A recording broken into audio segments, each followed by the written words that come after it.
We have communities in the Philippines as well, of Sant'Egidio, in Manila and among others. If you don't know Sant'Egidio, the short way to introduce ourselves is the way Pope Francis did when he visited us in Rome. He spoke in Italian, of course, when he used the three P's. But contrary to the Dutch language, it also works in English. I don't know about Tagalog. The first P stands for prayer. In this church you see the icon of the face of Jesus, and you will find it in every church where our community gathers for prayer, to listen to the gospel and to better understand our own times and our own lives. As we are all volunteers, we meet for evening prayer after we have our daily routine. Ideally, every night, but as often as the local community is capable of. The second P is for the friendship with the poor. In biblical terms, the poor are not just those without money, but all those who are neglected or more or less banned from society. So, listening to the gospel, looking at Jesus, we ask ourselves, who are the lepers of our time? Who are the poor of our city? In the Netherlands, and indeed in the house of Sant'Egidio, right beside this church, we have a restaurant for the homeless. We go out to the streets to visit them. We also visit the elderly. For example, we take care of the children in poorer areas of the cities, and we welcome refugees, to mention a few things. The third P that Pope Francis mentioned in his summary of Sant'Egidio is that of peace.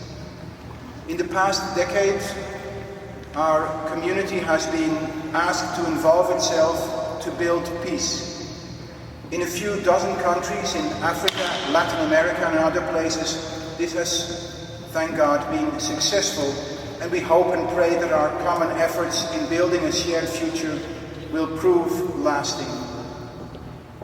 In your presence here, I must of course mention also Mindanao, where our community continues to be involved in the peace process.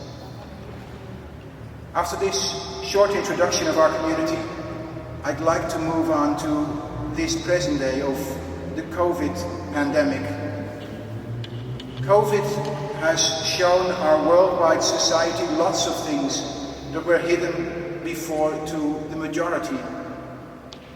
We must learn from this that we cannot save ourselves alone, but only if we act together as brothers and sisters. I would like to mention here especially those who are undocumented. The problems you face with housing, with jobs, with food are extreme and should not exist.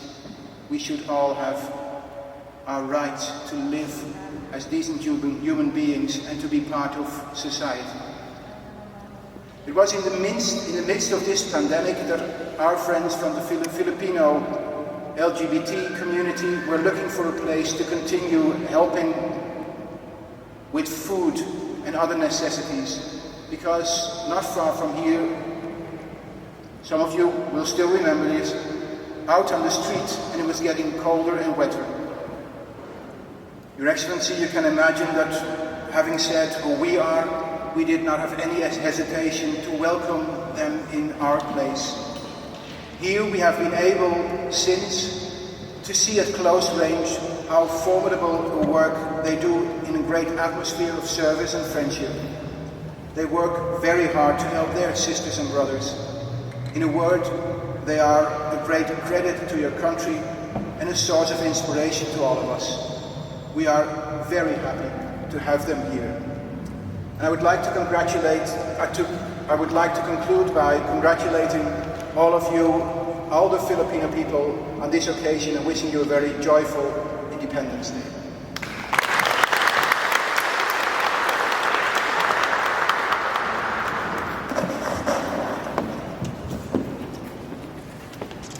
Thank you very much, Colm. That is very nice speech.